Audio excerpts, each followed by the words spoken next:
16 million. Just try to wrap your head around that number. It's almost impossible, right? But that was the staggering human cost of the First World War.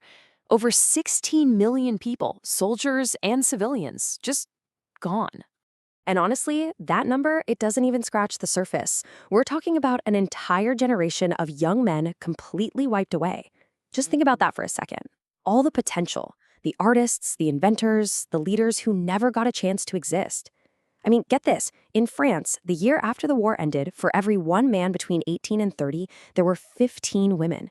That's not just a statistic, it's a demographic catastrophe. So how on earth did the war to end all wars finally come to an end? Well, to get the full picture, we're going to break it down into 4 key parts. First, the big turning point. Then, we'll look at Germany's last-ditch effort. After that, the revolutions that literally tore empires apart from the inside. And finally, we'll see how they tried to forge an uneasy peace.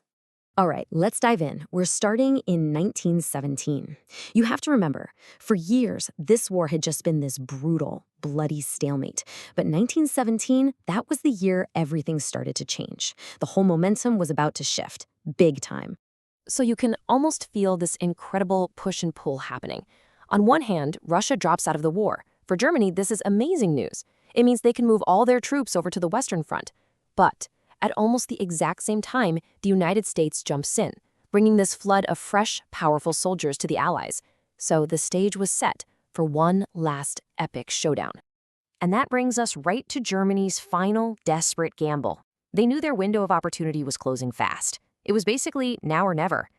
So the German High Command launched one last massive offensive, throwing literally everything they had left into one final push to win. And it failed.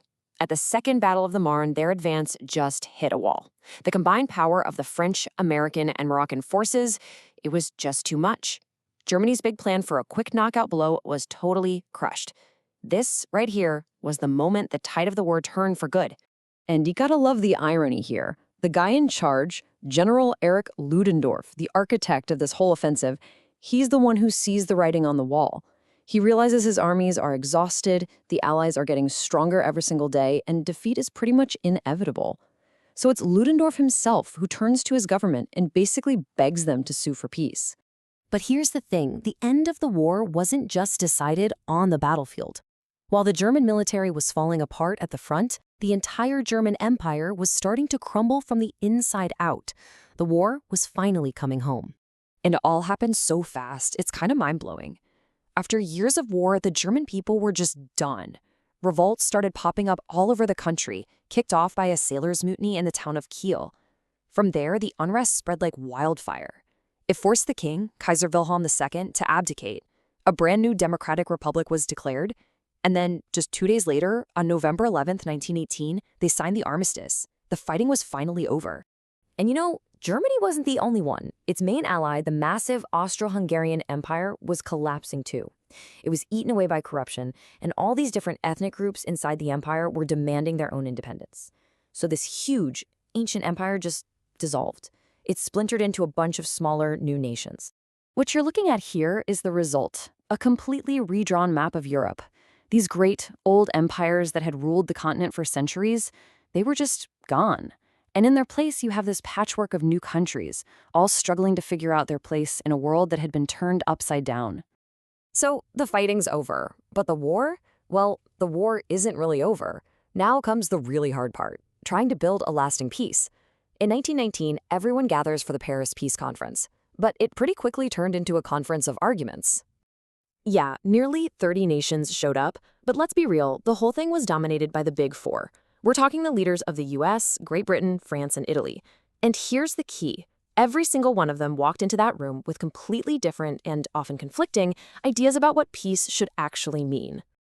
Okay, so on one side of the table, you've got US President Woodrow Wilson.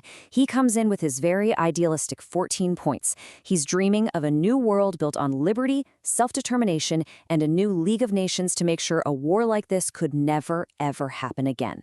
But then, on the other side, you have the European allies, especially France. And they wanted something very different. They wanted revenge. They wanted to punish Germany and make absolutely sure it could never, ever be a threat again. And the result of this massive clash of ideas, it was the final peace settlement, the super controversial Treaty of Versailles. And let me tell you, in this treaty, the let's punish Germany side pretty much won. The terms forced on Germany were just staggering. It lost about 10% of its land in Europe, plus all of its colonies overseas. Its army and navy, gutted, severely limited. Then there was the infamous War Guilt Clause, Article 231, which forced Germany to accept 100% of the blame for starting the war. And the final nail in the coffin? They were ordered to pay the modern equivalent of $32 billion in reparations. As you can imagine, the German people were absolutely furious. To them, this wasn't a peace treaty. It was what they called a diktat, a dictated peace forced on them. And this feeling, this deep sense of national humiliation and resentment, it didn't just go away.